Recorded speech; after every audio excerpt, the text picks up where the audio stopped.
नाश्ते में क्या लिया यह भी मैं दोपहर के आते आते भूल जाता हूं। क्या अच्छी स्मृति का गुर बताने की कृपा करेंगे? सहजानंद, मैं तुम्हें बता सकता हूं कि 1974 में 12 फरवरी को सुबह नाश्ते में मैंने क्या लिया, या 1977 में सुबह के भोजन में क्या लिया, या 1978 में 15 मार्च को सांझ के भोजन में क्या लिया।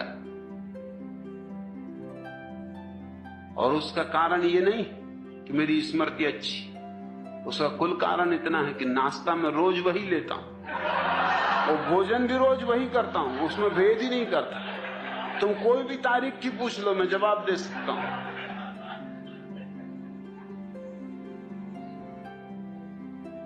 उसमें भूल चूक का उपाय ही नहीं।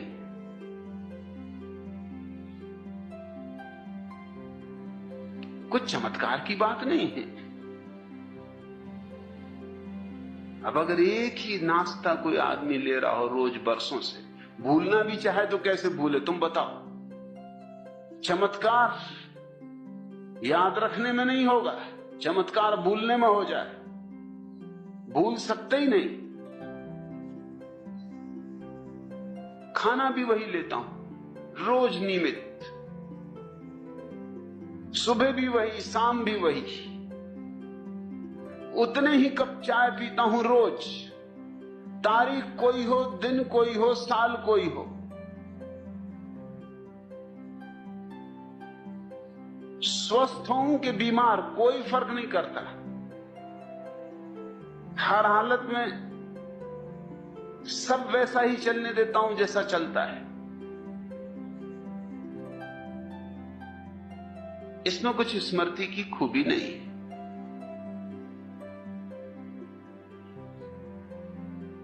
दूसरी बात, जो भी मैं तुमसे कहता हूं वो मेरा अनुभव है, स्मृति नहीं, इसलिए उसमें भी भूल चूक का कोई कारण नहीं। तुम मुझे आधी रात उठा के पूछ लोगे तो भी यही कहूंगा, क्योंकि मेरा अनुभव है।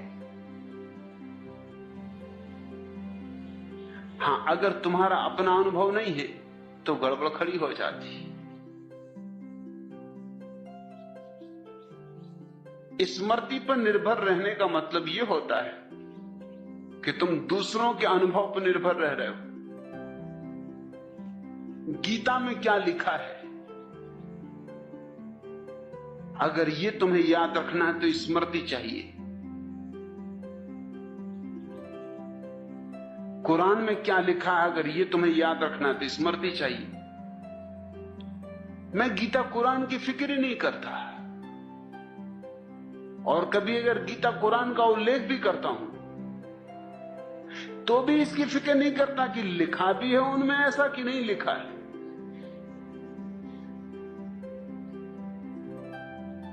मैं नागपुर में था और मैंने एक बुद्ध के जीवन की कहानी कही कि बुद्ध एक रास्ते से गुजर रहे, वो उनके बुद्धत्व के उपलब्धि के पहले की घटना है। वो अपने एक शिष्य से बात कर रहे हैं, एक मक्खी उनके मुंह पे आके बैठ गई। बात जारी रखी उन्होंने, और जैसा कि आमतौर से हम करते, मक्खी को यंत्रवत हाथ से उड़ा दिए। फिर ठिठक के खड़े हो गए। तत्क्षण याद आया कि मक्खी को होशपूर्वक नहीं उड़ाया, और वही उनकी साधना थी। वही साधना में वो लगे थे कि प्रत्येक कृत्य होशपूर्वक करना, यंत्रवत नहीं। अब मक्खी तो थी नहीं, वो तो उड़ गई थी। मक्खी को क्या मतलब कि तुमने यंत्रवत उड़ाया कि होशपूर्वक उड़ाया? मक्खी को क्या लेना देना, वो तो हाथ देख के उड़ गई। लेकिन बुद्ध अपने हाथ को उठाए फिर से, जैसे कि मक्खी बैठी हो। शिष्य खड़ा होकर भौचक्का देखता रहा। बुद्ध हाथ को ले गए सिर के पास, मक्खी को उड़ाया जो कि वहां थी नहीं। फिर वापस हाथ को नीचा किया, फिर जहां बात टूट गई थी वहां बात शुरू की। शिष्य ने कहा, मैं बात तो भूल ही गया, मैं ये पूछना चाहता हूं ये आपने क्या किया? मक्खी तो कब की उड़ चुकी, आप पहले उड़ा चुके, अब क्या उड़ा रहे थे? बुद्ध ने कहा, अब मैं इस तरह उड़ा रहा था जैसे कि मुझे पहले उड़ाना चाहिए था। भूल हो गई, भूल सुधार कर रहा था और देख रहा था कि किस तरह उड़ाना उचित होता है, वो मैंने अनुभव करके देखा।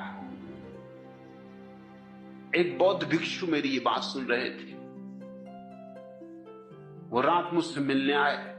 उन्होंने कहा, कहानी तो आपने बड़ी अद्भुत कही, लेकिन मैं त्रिपिटक पढ़ चुका हूं, पूरे शास्त्र बौद्धों के, ये कहानी कहीं है ही नहीं। तो मैंने कहा, जोड़ लेना,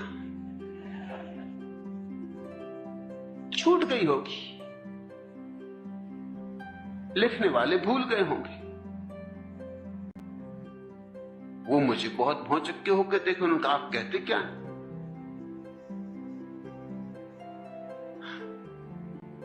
2500 साल बाद आप कैसे सुधार कर सकते हैं शास्त्र? मैंने कहा, मुझे शास्त्र से कुछ लेना देना नहीं, मैं बुद्धत्व का स्वाद जानता हूं।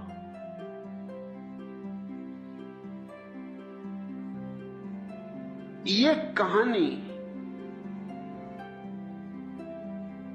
घटनी ही चाहिए। बुद्धत्व की साधना में जो लगा है उसके जीवन में ऐसी घटे वैसी घटे, कोई और ढंग से घटे, मगर ये घटनी ही चाहिए, कई तरह घट सकती है। उन्होंने कहा, बात तो बिल्कुल जमी, बात समझ में भी आई कि बुद्ध की सारी साधना ही जागरूकता की है। तो मैंने कहा कि बस बात जमने की बात है, बात समझने की बात है, बुद्ध की अंतरधारा के विपरीत तो नहीं है बात। उन्होंने कहा, नहीं, अंतरधारा के विपरीत नहीं, अंतरधारा के बिल्कुल अनुकूल है। तो फिर मैंने कहा कि मेरा अंतरधारा से लेना देना है, शास्त्रों से मुझे क्या पड़ी? हो शास्त्र में तो ठीक, ना हो शास्त्र में तो ठीक। मैं कोई शास्त्रज्ञ नहीं हूं और न मुझे शास्त्रज्ञ होने में कोई रस है। इसलिए मैं जो उद्धरण देता हूं, तुम ये मत सोचना कि ठीक वैसा उद्धरण तुम्हें मिल ही जाएगा, मिल भी सकता है ना भी मिले, मगर सुनने वाले को निश्चित ही लगेगा कि मैं इतने बलपूर्वक कहता हूं कि होना ही चाहिए। बल का कारण यह नहीं है कि शास्त्र में है ही, बल का कारण यह है कि मैं अपने अनुभव से जानता हूं कि ऐसा ही सत्य है। शास्त्र में हो तो ना हो तो, सारे शास्त्र भी नष्ट हो जाएं तो भी जो मैं कह रहा हूं वो सत्य है, सारे शास्त्र विपरीत हो तो भी जो मैं कह रहा हूं वो सत्य है, और सारे शास्त्र पक्ष में हो तो भी जो मैं कह रहा हूं वो सत्य है। ये स्मृति का सवाल नहीं है, ये मेरे बोध का सवाल है। और तुम मुझसे स्मृति का गुर मत पूछो,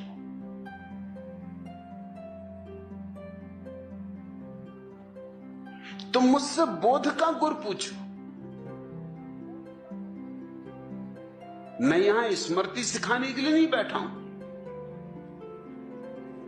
स्मृति सीखनी हो कठिन मामला नहीं है, एक ही रास्ता, खूब घोंको, और कोई रास्ता नहीं है स्मृति का। जो भी याद करना है खूब घोंकते रहो उसको, बार बार दोहराओ ताकि लकीर पड़ जाए। कहावत तो सुनी ना, रसरी आवत जात है सिर पर पड़त निशान।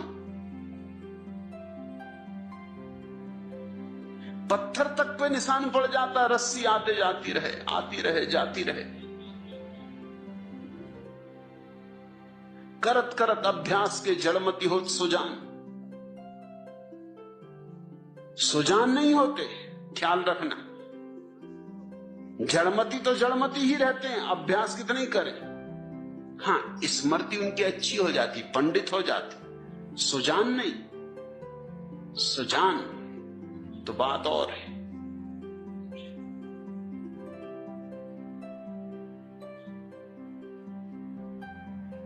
और जड़मती भी, अगर कोई पक्की जड़मती हो तो ये कहावत भी उन पर लागू नहीं होगी। रस्सी आती रहे जाती रहे, घिस जाएगी, रस्सी टूट जाएगी, उनकी सिल पे निशान वगैरह नहीं पड़ेगा। अगर सिल ही मजबूत हो तो क्या करेगी रस्सी?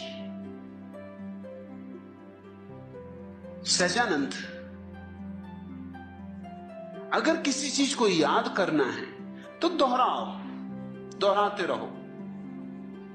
इसी तरह तो पाठ कर रहे हैं लोग बैठे रोज सुबह गीता का, कुरान का, दोहराते रहते हैं, दोहराते रहते हैं, दोहराते रहते हैं। तोते को भी तुम रोज रोज कहो कि कहते रहो मिट्ठू राम राम राम राम, तोता भी घबरा जाता है सुन सुन के कि राम राम राम राम, वो भी कहने लगता है कि राम राम राम राम। तोतों तक में स्मृति आ जाती, मगर कोई सुजान नहीं हो जाता तोता। मुझसे तो तुम पूछो बोध का गुर, बुद्धत्व का राज। इसलिए मुझसे पंडित नाराज, क्योंकि उनको अड़चन होती, उनको हैरानी होती। वो शास्त्र की बंधी हुई लकीरों से जीते। मैं कबीर पर बोला तो कबीर पंथियों के जो प्रधान हैं उनका पत्र आया, लंबा पत्र आया कि और तो आपने सब अच्छा कहा, लेकिन एक जगह आपने कबीर की इस तरह व्याख्या की जो शास्त्रीय नहीं।